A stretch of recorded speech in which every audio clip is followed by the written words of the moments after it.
murakoze mwongeye kwirwa mwese mudukurikiye.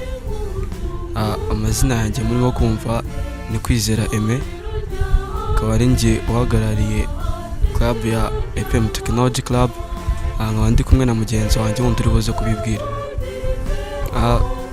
Tujya gutangira no club twayitangiye iki gihembwe cyangwa uyu mwaka utangira w'amashuri.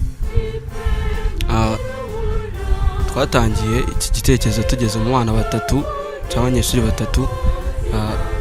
Mugenzi wacu wundi niwe utabashije kuboneka. Twagejeje ku buyobozi bw'ikigo bacyakira neza, baduhereza inkunga zose twari dukeneye.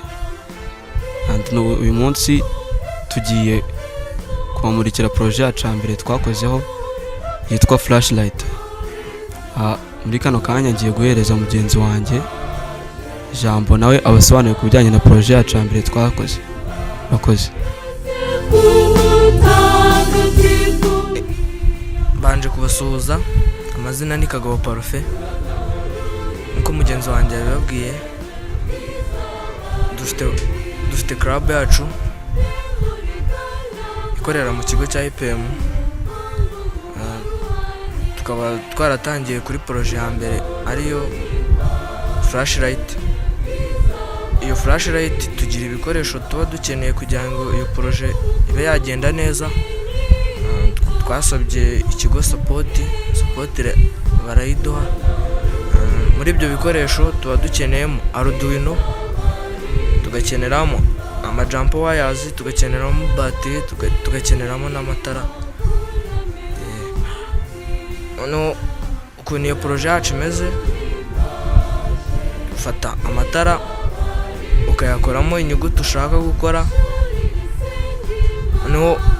ugakoresha mashine cyangwa computer utanga komande wishyira kuri Arduino kugira ngo ayo matara uyahe komande ikintu azajya akora.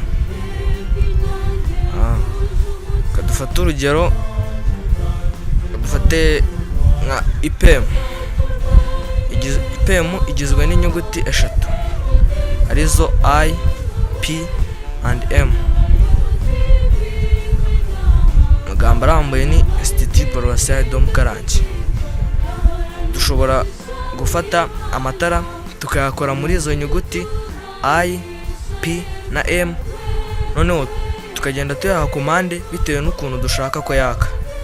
Urugero, dushobora kuyaha komande I ikajya yaka ukwayo ikazima, P igakurikiraho ikazima, M igakurikiraho, gutyo bitewe n'igihe wagiye ushyiramo hagati yazo zigenda zaka, cyangwa zikakira rimwe, cyangwa byose ukabifatanya zikajya zakira rimwe zikongera zigasimburana, gutyo nkuko muri kubibona hano nyine twabikoze ziri kugenda zaka.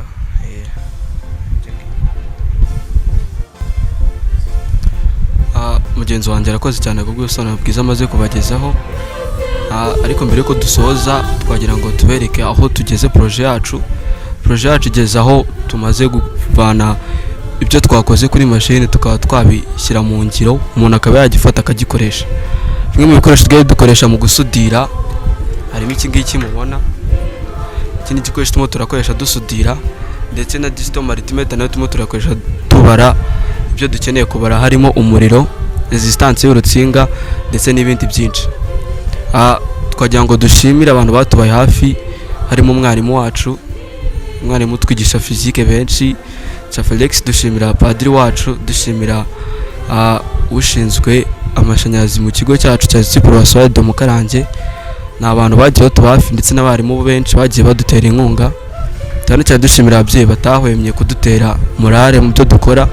Twaba tugira ngo n'izi vacances tugiye kujyamo muzadufashe muri projet tugiye gutangiza nyinshi, munatube hafi muduhe inama zibereye urubyiruko. Murakoze.